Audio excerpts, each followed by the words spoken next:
Waalaikumsalam warahmatullahi wabarakatuh. Oke, Bapak Ibu, hari ini kita masuk pada materi asesmen ya Bapak Ibu. Nah, Bapak Ibu pasti sudah baca modul ya tentang asesmen yang yang akan Bapak Ibu tentunya kerjakan dalam bentuk LK. Saya nggak banyak-banyak untuk menjelaskan, tapi saya akan memberikan contoh pada Bapak Ibu. Sebentar ya Bapak Ibu. Nah, sama nggak LK-nya? Sama yang Bapak Ibu akan pegang, akan kerjakan? Sama Bu. Sama? Sama Bu, sama. Oke. Nah, ini adalah tentang penyusunan instrumen asesmen kita ya, awal siswa. Nah, apa yang akan kita lakukan di dalam LK boleh kita lihat. Nah, di situ akan sama mungkin nomornya, elemennya, daftar pertanyaan yang juga akan kita isi. Nah, contohnya misalnya, ini buatlah angket atau pedoman wawancara yang menggali data tentang gambaran awal entering behavior peserta didik. Nah, ini perlu kita lakukan agar kita memahami siapa sih peserta didik kita. Iya kan? Dia datang dengan latar belakang seperti apa, potensi seperti apa, lalu apa kesulitannya di dalam belajar. Nah, itu perlu memang dianalisis oleh seorang guru ya, yang di dalam kelas, supaya kita mampu untuk memahami anak, ya, memahami lalu bagaimana memberikan solusi belajar pada peserta didik kita. Nah, di sini misalnya ada elemen satu itu latar belakang. Nah, latar belakang keluarga ini perlu ditanya, ayah dan ibunya, kerjaan ayah ibunya, berapa jumlah saudara kamu, sebutkan nama dan usia mereka. Kemudian ada juga menonjol atau prestasi siswa misalnya prestasi dan kita apakah dia mengetahui pelajaran agama, karena itu pelajaran yang kita ampu ya Bapak Ibu. Nah, jadi itu perlu kita tanyakan. Sampai nanti ini ada pertanyaan yang lain-lain, termasuk bagaimana motivasinya dalam belajar, seperti apa dia menggunakan waktu luangnya, lalu seperti apa cita-citanya. Itu perlu untuk kita sebagai guru memahami siswa yang hadir. Nah, kalau Bapak Ibu pernah S1 belajar sosiologi pendidikan, sehingga bisa langsung melihat anak, nggak langsung, oh udah bodoh, jelek. Nah, itu kadang-kadang ada guru yang mengeluarkan kata-kata itu, padahal itu nggak boleh dilakukan oleh seorang guru. Dia harus memahami apa, ini latar belakang siswanya. Nah, sehingga nanti pembelajaran inklusif ada disebutkan dalam Bapak Ibu ketika melakukan LK pertama, itu memang dalam kelas. Nah, itu untuk LK yang pertama. Nah, kemudian hasilnya apa? Nah, misalnya akhirnya dapatlah salah satu siswa, contohnya dan namanya Muhammad Akhtar misalnya. Nah, seperti apa dia hasil asesmen apanya? Nah, ternyata dia menunjukkan kesiapannya untuk belajar karena dia memang memiliki minat yang tinggi, kemudian dia condong ke arah seperti apa, karena anak-anak belajar ada 3 hal ya Bapak Ibu, kinestetik, kemudian auditori dan visual. Anak kinestetik ditempatkan di mana saja bisa, anak auditori harus ditempatkan di tempat, sementara visual ada di depan. Nah, itu harus dipahami, jadi nggak sembarangan juga meletakkan peserta didik atau orang tuanya semuanya pengen nanya di depan, padahal anaknya belum tentu cocok di depan, bisa jadi anaknya mana saja dulu. Itu sudah memahami materi pembelajaran itu, cara membagi siswa kita anak audio, anak visual, anak audio dan anak kinestetik. Kinestetik ini duduk di mana aja bisa. Nah, kemudian lihat latar belakangnya, misalnya, oh ternyata dia ayahnya itu TNI, ibunya ibu rumah tangga. Keluarganya, oh ternyata mereka memiliki hubungan keluarga yang baik, kemudian punya fasilitas, didukung fasilitas dan fasilitas dalam belajar. Oleh siapa? Oleh keluarganya. Nah, potensi yang menonjol dari si Akhtar tadi apa? Oh, ternyata dia suka belajar agama, atau bisa jadi dia kurang suka belajar agama, atau tidak suka belajar agama. Nah, itu bisa juga dituliskan di sini, berarti sesuai dengan hasil dari yang tadi di awal Bapak Ibu lakukan pertanyaan. Kemudian hambatan dalam belajar, nah ini tadi ya, bisa jadi karena memiliki gaya belajar kinestetik, Akhtar sering merasa bosan apabila guru hanya melakukan metode ceramah, ya. Kemudian bisa jadi, oh ternyata Akhtar memiliki gaya belajar audio, sehingga ternyata dia merasa kesulitan belajar. Kenapa? Karena ditempatkan di bangku belakang, audio itu harus dekat papan tulis, mau lihat. Jadi matanya itu harus nampak dengan apa yang dijelaskan oleh guru. Kalau audio boleh di tengah, tanpa melihat dia mendengar bisa. Kalau kinestetik, kemana aja bisa. Itu ya Bapak Ibu. Bisa paham ya Bapak Ibu? Nah, itu inputting data kita setelah kita dapatkan nih data yang di awal. Nah, ini kita bisa ganti namanya menjadi si Akhtar ya. Ya Bapak Ibu, kemudian penyusunan instrumen asesmen awal ya. Nah, masih itu juga tadi ya, inputting data sampai, nah tadi ini ada contoh Tempuraya misalnya ya. Nah, ini kesiapan cukup baik ya. Gaya belajar lebih condong visual. Nah, kalau anak visual harus duduk di depan ya Bapak Ibu. Nah, jadi dia harus melihat kemana. Jadi kalau berkelompok gimana Bu? Ya kalau berkelompok kan saling berhadapan ya. Saling berhadapan. Nah, itu kan mereka akan belajar ya, lebih cepat dia ini ketika saling berdiskusi dengan temannya. Tapi ketika dia harus melihat guru, melihat ibu menjelaskan di papan tulis, maka dia harus di depan.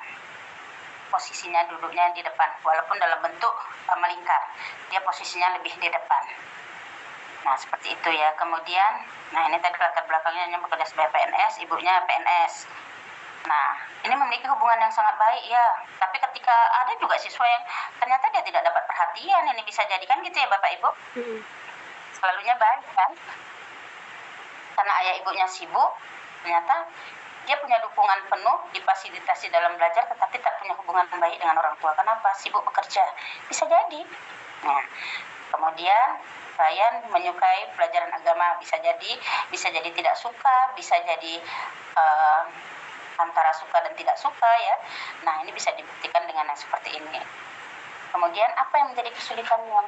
Mungkin karena dia tidak suka, bisa jadi bukan hanya kesulitan menghafal, membaca juga dia tidak suka ya tentang pelajaran agama. Jadi sehingga dia akan sulit memahami pelajaran-pelajaran agama yang Bapak Ibu sajikan di depan kelas. Nah, oke. Itu ya sesuai dengan LK. Nah, kemudian ini menyusun yang tadi juga masih Rafa ya. Nah, ini LK 412 pemenuhan kebutuhan belajar dan penguasaan materi misalnya. Nah, di sini ada beberapa pertanyaan ya Bapak Ibu, kesiapan belajar, gaya belajar, minat. Nah, ada beberapa pertanyaan yang akan kita berikan kepada anak. Boleh juga dalam bentuk skala ya. Nah, pertama misalnya kesiapan belajar, contohnya, bagaimana persiapan kamu dalam mengikuti pelajaran? Nah, ini kan pasti akan dijawabnya ya. Nah, seperti apa dia akan mempersiapkan dirinya untuk siap belajar mengikuti pembelajaran hari ini, ya, yang disajikan oleh gurunya. Apakah telah mempelajari materi atau bahkan tidak sebelumnya kan gitu ya, seberapa sering mengulang pelajaran di rumah. Nah, sampai nanti itu soal minatnya, pelajaran apa yang kamu paling disukai. Kita pernah sekolah ya, contohnya kalau saya ya Bapak Ibu minat nih, saya paling gak suka kimia. Sesulit-sulitnya fisika, saya gak suka dengan kimia. Ya, lebih enak belajar fisika daripada belajar kimia. Nah, kenapa? Karena saya nggak suka ya, terlalu banyak rumus yang harus dihafal di dalam kimia. Kalau di fisika, enggak.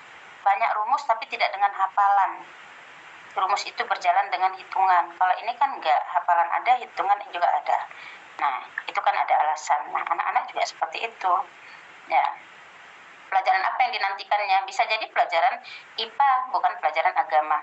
Nah, itu tergantung pada jawaban anak-anak kita. Nah, apakah ada hobi atau aktivitas tertentu yang kamu selalu antusias untuk lakukan? Pasti ya. Oh, ternyata selalu hobi itu bisa jadi main bola. Atau ada hal lain yang dia kerjakan selain main bola. Nah, kemudian jika kamu memilih satu kegiatan untuk dilakukan sepanjang hari, apa yang kamu pilih itu juga bahagian dari yang bisa kita tanyakan kepada peserta didik.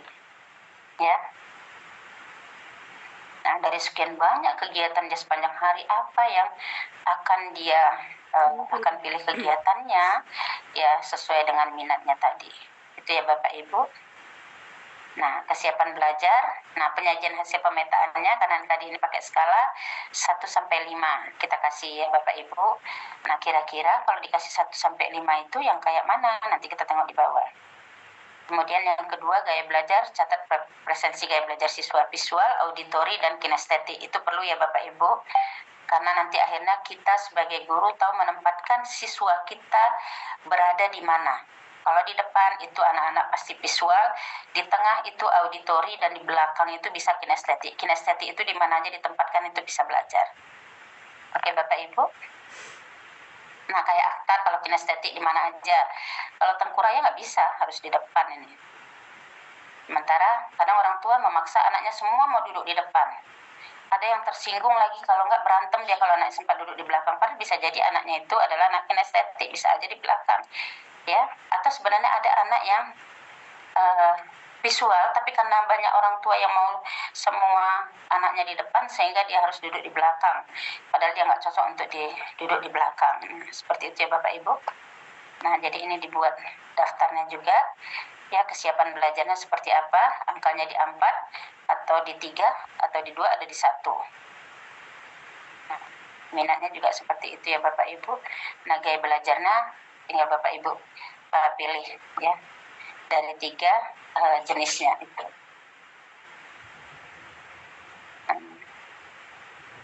Ini ada mata pelajaran tadi, misalnya contohnya menjelaskan makna zakat fitrah.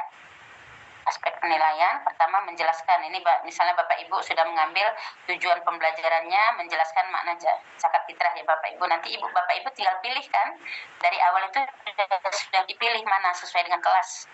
Ada elemennya juga, akhirnya nanti ada tujuan pembelajaran, karena kan elemen itu untuk menentukan kelas di mana Bapak Ibu mengajar kan gitu ya. Dan jadi bisa jadi Pak itu ada berbagai ini juga ada hadis ya, ada ini kan banyak ya. Nah kemudian ini ada beberapa pertanyaan ya sesuai dengan LK, nanti Bapak Ibu bisa tulis ya. Ini menjelaskan makna zakat fitrah. Pastilah ya, kan kita belajarnya itu dari yang konkret lalu ke abstrak ya Bapak Ibu. Nah, menjelaskan makna zakat fitrah ini pasti yang konkret ya. Enggak dia menjelaskannya. Tuntasnya kita kasih nilai 75 sampai 100 itu tuntas. Penjelasan sangat jelas dan rinci, mencakup definisi, tujuan, jenis makanan, waktu pelaksanaan, dan dampak zakat fitrah. Nih. Ya, ini semua lengkap. Ada yang tidak lengkap, penjelasan jelas, namun ada beberapa kekurangan. Nah, ini cukup 60 sampai 74. Sampai nanti belum tuntas 0 sampai 59. Nah, ini Bapak Ibu. Ini contoh yang kita lakukan pada penyusunan kriteria ketercapaian tujuan pembelajaran atau KKTP. Oke Bapak Ibu. Nah, lalu rancangan KKTP bisa menggunakan rubrik ya Bapak Ibu. Nih, aspek penilaiannya menjelaskan makna zakat fitrah tadi. Sudah mahir, cakap, layak, atau baru berkembang. Kalau baru berkembang ini kan nilai paling rendah ya Bapak Ibu. Layak ini di atasnya sedikit, cakap ini di atasnya, mahir ini ya memang sudah kemampuan yang diharapkan ya. Seorang anak setelah belajar maka dia mampu untuk melakukan ini, menjelaskan sangat jelas, lengkap, mencakup semua aspek penting dari makna zakat fitrah. Itu ya Bapak Ibu. Nah, kemudian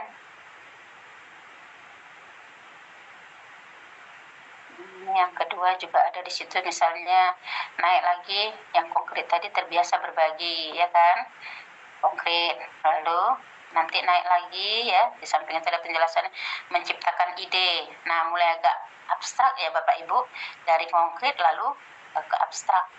Nah, kemudian terbiasa. Terbiasa itu adalah bagian dari psikomotoriknya. Psikomotorik ya Bapak Ibu.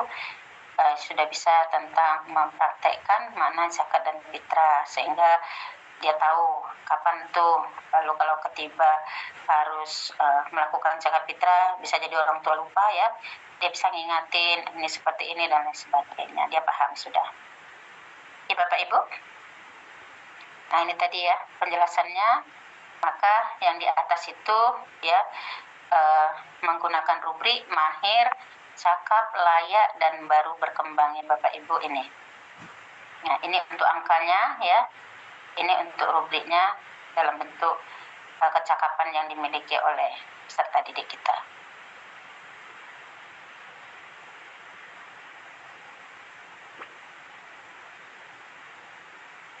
Nah, yang terakhir itu adalah rancangan KKTP menggunakan interval ya Bapak Ibu. Nah, seperti apa dia? Nah, ini penyusunan kriteria ketercapaian tujuan pembelajaran. Nah, ini ada kriteria kelulusannya tuntas, cukup, perlu bimbingan. Maka kalau nilai 0, sampai 59 itu perlu bimbingan. 60 sampai 74 itu cukup, 75 sampai 100 itu tuntas. Nah, anak-anak kita berada dalam posisi yang mana? Oke, untuk sampai di situ dulu ada pertanyaan Bapak Ibu?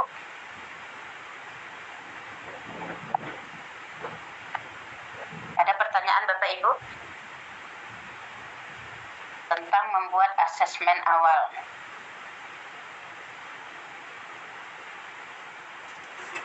Jadi pertama kita meng-entering behavior ya. Behavior dari setiap peserta didik kita ya. Meng-entering berarti kita harus tahu latar belakang dari peserta didik kita. Sampai nanti hambatan dalam belajarnya dan mungkin lain-lain yang akan kita tanyakan. Ada pertanyaan Bapak Ibu?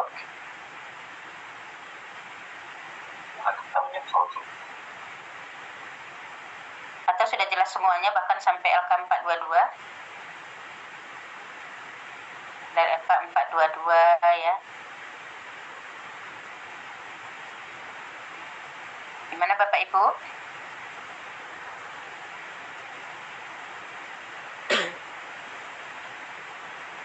Sudah dipahami Bapak Ibu?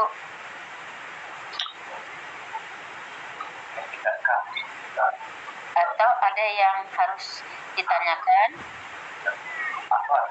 Pas Bu, pas. Oh, berarti untuk seluruh LK sudah dipahami Bu? Bu Astuti? Sampai yang Ibu jelaskan tadi, insya Allah paham Bu. Oke.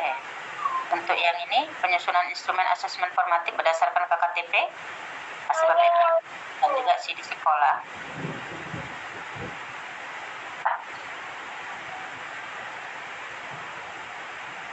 Nah, ini contohnya ya Bapak Ibu, ketika kita ingin menyusun instrumen asesmen formatif berdasarkan KKTP. Nah, itu ada nama, ada bidang studi, ada tujuan pembelajaran, sama kayak tadi memahami dan mengamalkan zakat fitrah dalam kehidupan sehari-hari. Oke. Nah, kemudian KKTP-nya ada yang 75 sampai 100 sampai 59 belum tuntas. Teknik asesmennya ada tes tertulis dan observasi ya Bapak Ibu. Kemudian nih dalam bentuk tabelnya ada nomor, ada aspek penilaian, ada indikator, ada jenis soal atau aktivitas. Maka ketika kita aspek penilaiannya menjelaskan makna zakat fitrah, indikatornya memahami dan menjelaskan makna zakat fitrah secara sederhana, sehingga anak-anak tahu zakat fitrah adalah, nah seperti itu, secara sederhana dia bisa membahasakannya. Dalam bentuk apa? Apakah kuis? Apakah tes tertulis? Nah, seperti itu ya Bapak Ibu. Nah, sampai misalnya yang nomor 2, terbiasa berbagi sebagai bukti mengimani makna zakat fitrah.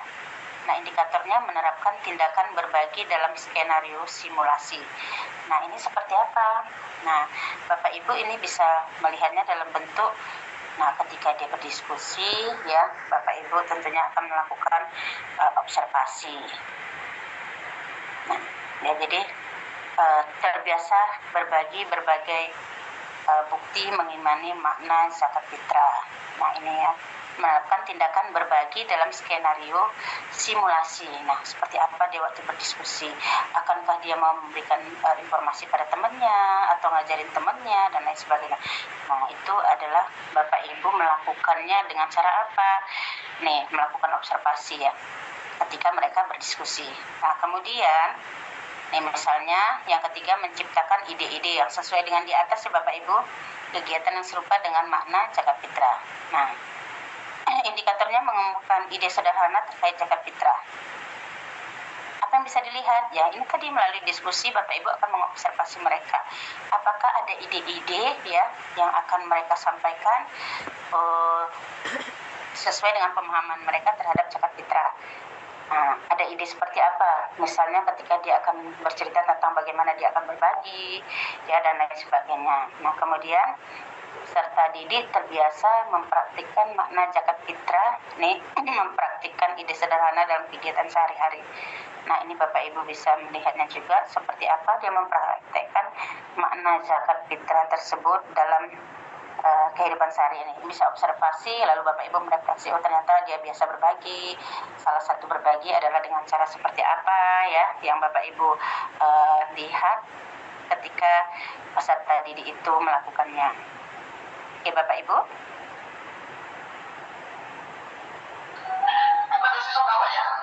Sampai di sini paham Bapak Ibu? Insya Allah Bu, paham. Oke, saya pikir Bapak Ibu sudah paham lah ya. Takutnya udah siap dikerjakan, ya kan? Kakaknya. Karena saya takut diskusi tadi sampai siang, karena pengalaman kalau guru SMP itu kadang sampai jam 3 baru selesai ujian. Karena nanti ada dibagi sesi, ada yang mulai nanti dari jam 1 lagi, itu sampai jam 3. Jadi saya takut ya kan 2 mata pelajaran, karena setiap satu mata pelajaran dia 1 jam. Nah, jadi saya nggak berani, oke lah dibuat malam aja. Nanti Bapak Ibu juga masih di jalan, atau bahkan baru sampai rumah, kalau saya buat nanti nge-zoom itu jadi keberatan kan gitu. Oke, nah rubrik penilaian itu kalau untuk yang tadi di atas ya Bapak Ibu, kita sudah lakukan ini ya. Lalu kita akan menuliskannya dalam bentuk rubrik penilaian. Sama seperti tadi ada aspek penilaiannya, apakah mahir dengan angka ya 75 sampai 100, cakap, lalu layak dan baru berkembang. Nah, baru berkembang ini pasti bisa jadi anak belum bisa apa-apa sampai dia bisa sedikit saja menjelaskan tapi kurang paham. Nah, seperti itu ya Bapak Ibu. Bahkan mungkin dia belum bisa melakukan ketika dia baru berkembang. Nah, itu ya Bapak Ibu. Jadi penilaiannya mahir, cakap, dalam rubrik, layak dan baru berkembang. Kemudian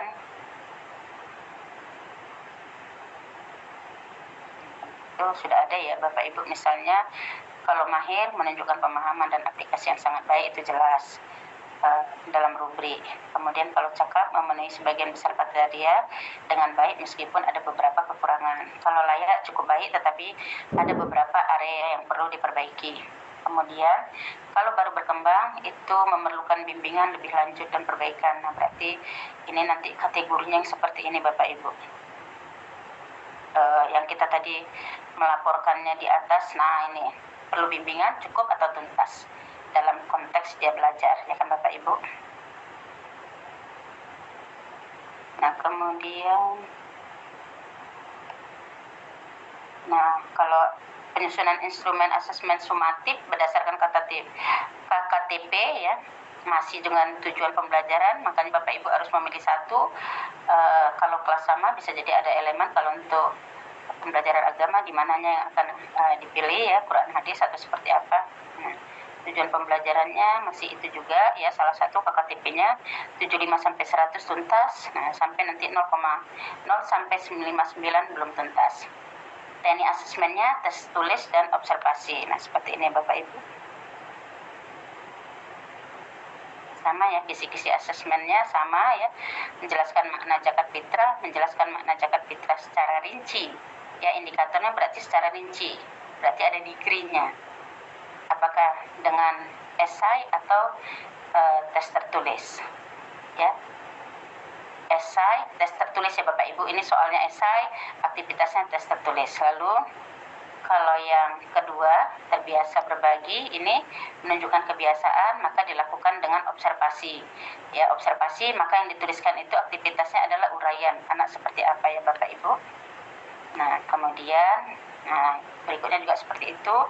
Yang ketiga, terbiasa mempraktikkan. Berarti kita melakukan observasi apakah anak itu memang biasa mempraktikkan makna zakat fitrah tersebut. Yang nanti hasil observasi itu pasti kita tuliskan dalam bentuk uraian. Nah,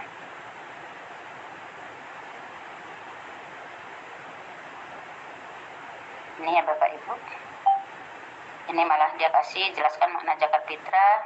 Nah, dia mengasih untuk tes tertulis ini nilainya 30 poin. Kalau kita belajar dari membuat dari KKU, maka kita akan tahu, oh ini berarti akan dikasih nilai seperti apa sampai nanti waktu anak bisa menganalisis. Nah, ini sementara menjelaskan dia nilainya 30 poin. Terbiasa berbagi sebagai bukti mengimani ya, soal ceritakan ya, berarti pakai HOTS.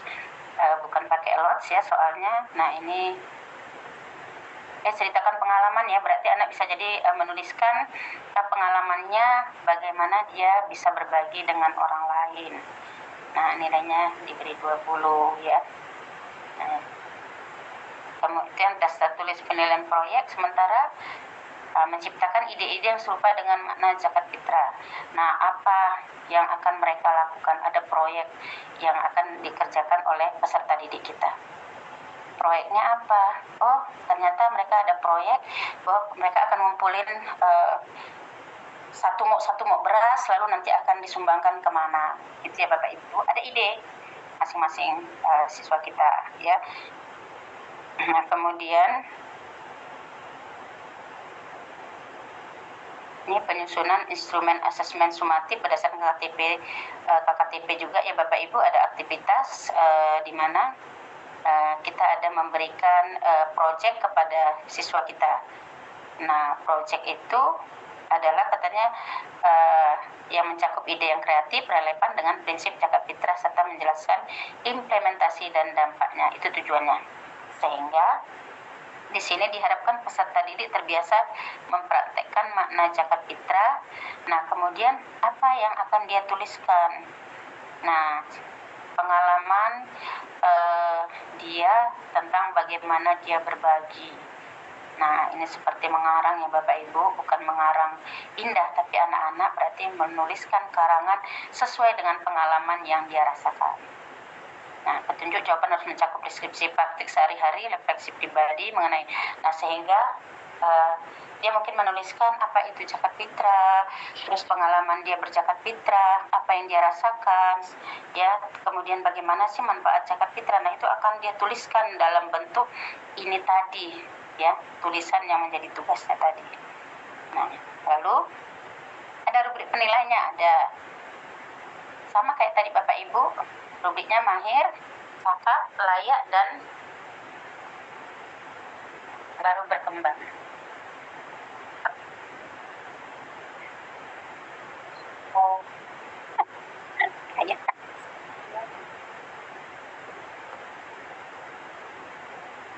Oke Bapak Ibu, ini rubriknya tetap ada mahir ya, Bapak Ibu menjelaskan, kemudian cakap, layak, dan baru berkembang.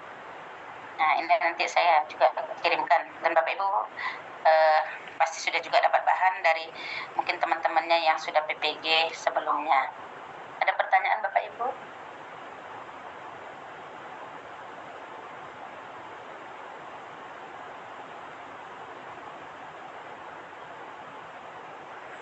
Ada pertanyaan Bapak Ibu? Nggak ada Bapak Ibu pertanyaannya? Sudah cukup jelas berarti ya? Insya Allah jelas Bu. Oke, kalau sudah jelas, saya juga udah senang ya. Berarti Bapak Ibu sudah bisa mengerjakan LK-nya ya Bapak Ibu, dan sampai harinya itu adalah besok ya Bapak Ibu, baru nanti kita lanjut materi berikutnya. Ya, nanti jangan lupa Bapak Ibu juga tetap mengisi diskusi ya, yang karena itu akan diberikan penilaian, memasukkan tugas-tugas. Saya baru selesai mungkin sampai 10 orang yang LK1, tapi insya Allah besok saya akan mengusahakan menyelesaikan sampai 1, 2, 3 LK ya Bapak Ibu.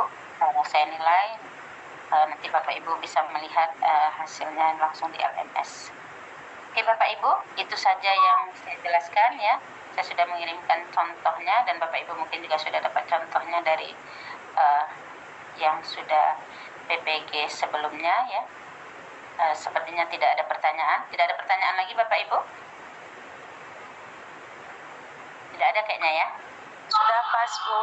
Pas ya, oke. Kalau sudah tidak ada lagi pertanyaan ya, kita bisa tutup Zoom kita malam ini. Bapak Ibu tetap jaga kesehatan, tetap semangat ya, supaya nanti ketika lulus sertifikasi bisa menikmati sertifikasinya ya Bapak Ibu. Amin ya Allah. Terima kasih, Bu. Sama-sama, terima kasih Bapak Ibu. Assalamualaikum warahmatullahi wabarakatuh. Waalaikumsalam warahmatullahi wabarakatuh. Terima kasih, Bu. Bapak Ibu, selanjutnya terima kasih.